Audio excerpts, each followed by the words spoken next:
Hello and welcome to the show, 5 Minutes of Wellbeing with Vasilis, on Mental Wellness TV. Today, we will be talking about personal relationships, the foundation of well-being and how our relationships affect our happiness and overall wellness. We'll also explore how we can manage them with practical solutions and strategies for better mental health. Our relationships form the backbone of our emotional and psychological landscape.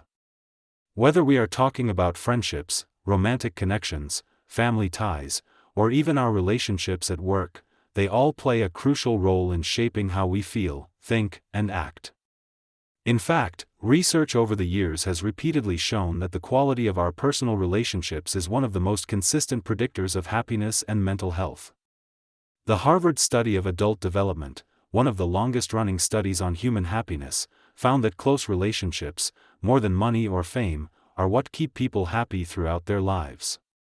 These bonds protect us from life's discontents, help to delay mental and physical decline, and are better predictors of long and happy lives than social class, IQ, or even genes. In modern life, we often prioritize productivity, career advancement, or financial goals. While those are all important, they should not come at the expense of nurturing our emotional connections. More than half of people globally report feeling lonely, despite being constantly connected online. Loneliness has been recognized by the World Health Organization as a growing public health issue.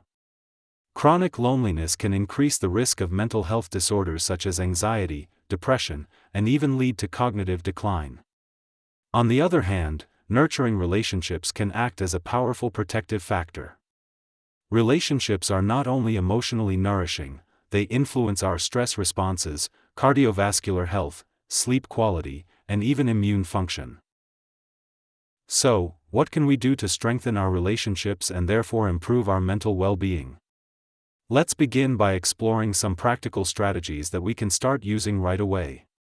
Firstly, we need to prioritize quality over quantity. It's not about how many people we know or how many friends we have on social media. It's about the depth of connection we share with a few key individuals.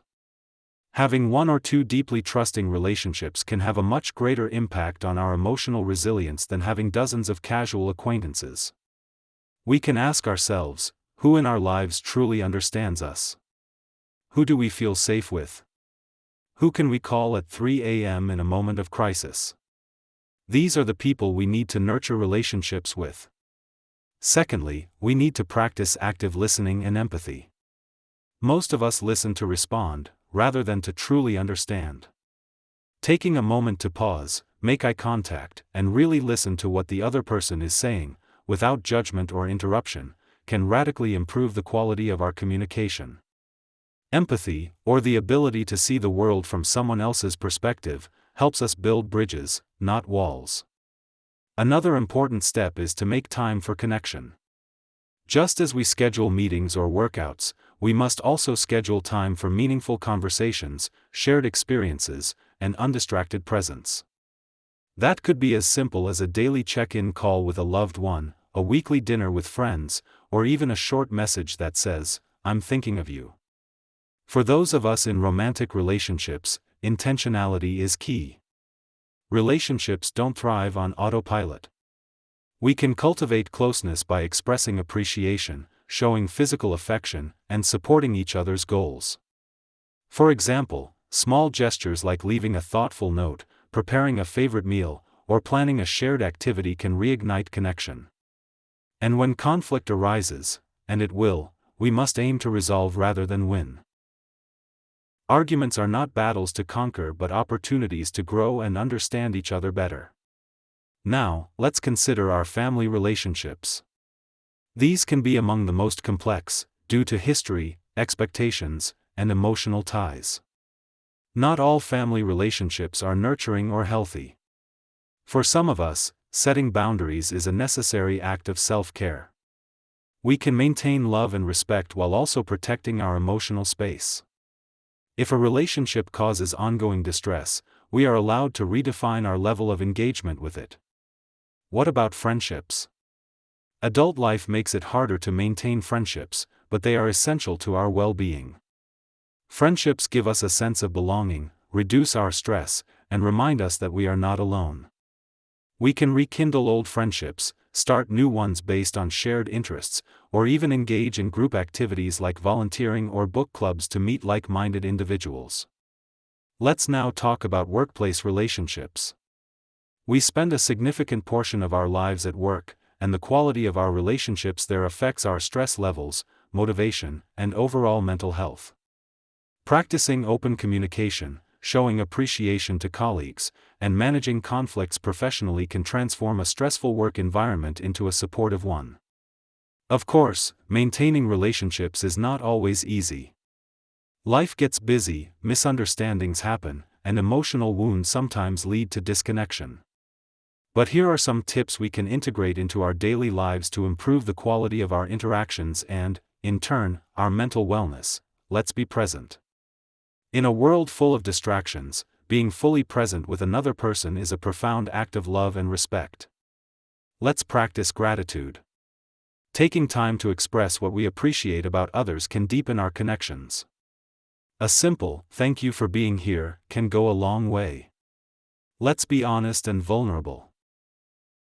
True connection happens when we show up as we are, not as we think we should be. Let's also be forgiving. Holding on to grudges weighs us down emotionally. Forgiveness, even if it's only internal, frees us to move forward. Let's check in with ourselves regularly.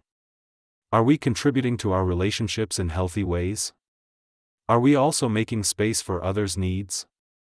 These daily practices, though simple, are powerful. But they are not just common sense wisdom, they are also backed by science. Multiple studies have shown that strong social support systems are linked with lower levels of cortisol, the primary stress hormone. A study published in the journal Psychological Science found that individuals who feel supported in their relationships are more likely to recover faster from stressful events. The same study also found a correlation between strong social bonds and increased activity in the areas of the brain associated with emotional regulation.